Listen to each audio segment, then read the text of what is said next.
Sir আমি তো সারাত্র মেয়রের বাসায় ছিলাম, সে আসছে, এলাকার লোকজন সবাই গেছে, আমিও গেছি। তা আপনি চাকরি করবেন সিটি কর্পোরেশন, সময় দিবেন মেয়রের বাসায়, এটা তো হইব না। তারপর বলো যে আপনাকে ফায়ার করা হলো, ওরা চেক করেন, ওরা ঘুষ নিচ্ছে কইয়া পুলিশে দিয়ে দিন, এখানে চাকরি করার আপনার দরকার নেই, আপনি মেয়রের বাসায় চাকরি করেন।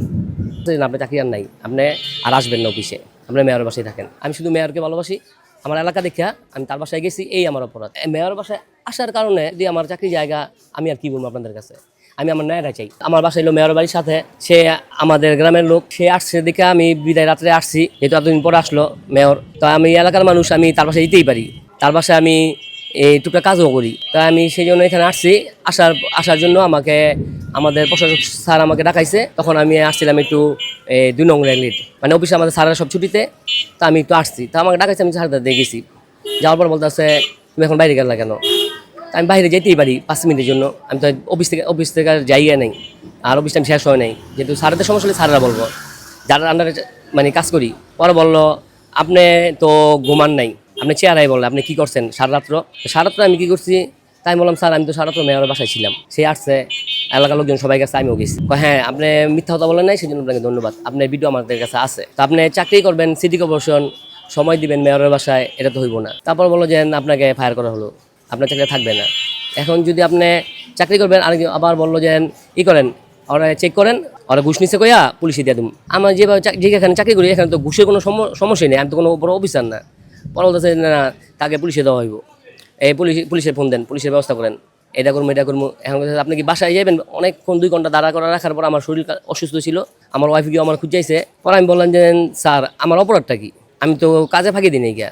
বলে যে না আপনি 2টা চাকরি করেন, মেয়র বাসায় চাকরি করেন, ওখানে চাকরি করেন, আপনি মেয়রকে বলবেন যে আপনার বেতন যেহেতু যা দেয়, আপনি বলছেন আমি আমার কিছু টাকা দেয়, যেহেতু বাসার সাথে করে অন্য কিছু করলে, তো আপনি তাকে বলবেন একটু বাড়াই দিতে, এখানে চাকরি করার আপনার দরকার নেই, আপনি মেয়র বাসায় চাকরি করেন। অভিষেক বসে দাঁড়া করে রাখছে, যেন আপনি দাঁড়ান, কথা আছে। তো অনেক লোকজন ছিল, তখন তারা যাওয়ার পরে বলতেছে যে আপনি চাকরি আর নাই, আপনি আর আসবেন না অফিসে, আপনি মেয়রের বাসায় থাকেন। সিটি কর্পোরেশনে চাকরি করি, ঠিক আছে, আমি এজেন্ট চাকরি করবো কোন জায়গায়? এজেন্ট চাকরি করা তো আমার এজেন্ট, আমি যদি চাকরি করি তো এটা প্রমাণ তার কাছে আছে, সেই এটা প্রমাণ দিব যে ওই ব্যাংকে চাকরি করে, ওই ব্যাংকে সিটি ফুটেজ আছে, ওই চাকরি করতেছে, এরকম কোনো। আমি তো সিটি কর্পোরেশনে গেলে আপনার সিটি ফুটেজ যদি নেন দেখতে পারেন, আমি কথা বলতে ঢুকে করা যায় বাইরে, আমার অফিসে করলাম সব সিসিটিভি ক্যামেরা লাগানো আছে। আর আমার স্টাফদের সাথে আপনি আলোচনা করলে বুঝতে পারবেন যে আমি অফিস যদি 5টার পরে কোনো এজেন্ট ব্যাংকে চাকরি করে কেউই, আর অফিস টাইমের পরে যদি আমি কোনো জায়গায় কিছু করি, ওটা হলো আমার বিষয়, আমি তো অফিস টাইম অফিসেই থাকি, তাই আমি আরেকটা চাকরি করবো কীভাবে? হলো না, আমার তো কোনো অপরাধ নাই, আমি মেয়র বাসায় আসলাম, এটি আমার অপরাধ, একজন মানুষের বাসায় আসলাম, এটি আমার অপরাধ, এছাড়া তো আর কিছু না। অবশ্য যদি আমি এক জায়গায় চাকরি করছি, আমার তো এখানে একটা দাবি আছে যে আমি এখন কী করব, হঠাৎ আমাকে এভাবে না করে দিয়ে হলো, আমার তো অনেক একটা আঘাত হইল, ঠিক না, সমস্যা হইলো না, আমি এখন কি করবো? আমার মাসে একটা যেই স্যালারি দিত, ঠিক আছে, আমি তো আমার কাজ করে নিতাম, এখন আমার পরিবারটা কী হইব আপনারা বুঝতে পারতেছেন। এখন আমি চাই আমার সাথে ন্যায় হোক, যে আমি যদি কোনো অন্যের সাথে জড়িত থাকি তা আমার তো শাস্তি হবে, কিন্তু আমি মেয়র বাসায় আসার কারণে যদি আমার এরকম হয়, একজন বাসায় আমি যেতেই পারি, আমার এলাকা না, এটা আমার বাসা না।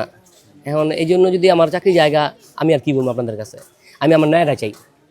সবার কাছে আমার আবেদন যেন আমাকে আমার ন্যায়টা দেওয়া হয়, ন্যায় বিচার করে। যদি সরকার খুব ভালো পদক্ষেপ নিছে, আমি চাই যে সরকার আমার সাথে ন্যায় করা হোক।